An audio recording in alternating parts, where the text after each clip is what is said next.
Good morning. সমস্ত কাজ already done হয়ে গেছে, তারপর এসেছি আমি ব্লগ অন করতে।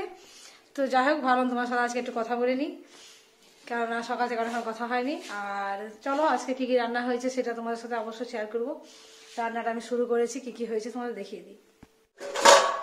আজ এখানে রান্না হয়েছে কুমড়ো ভাজা আর বেগুন ভাজা। বেগুন ভাজা শুধুমাত্র আমার জন্য।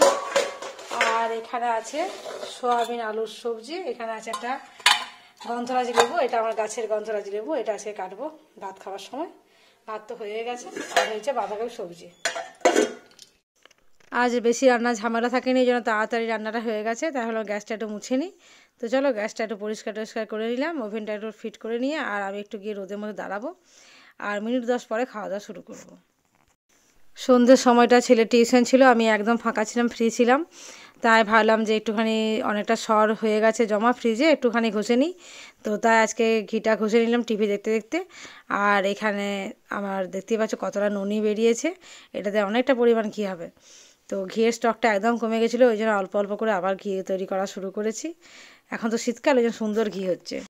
ছেলে টিউশন শেষ, এখন পড়তে বসেছে। তো বসেছিল অন্যভাবে, আমি একটু ক্যামেরাটা অন করলাম। এদিকে দেখো কর্তাকে দেখো, সেও এক মনে ফোন ঘাটছে আর ছেলেও পড়ছে।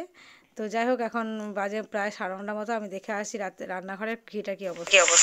চলো এখন দেখে নিচ্ছি ঘিটা ঠিকঠাকই আছে। আর এখন আমি চট করে রুটি করে নেবো, রুটি করার পরে খাওয়া দাওয়া হবে। তো চলো, প্রচণ্ড শীত, সেই সাথে ব্লগ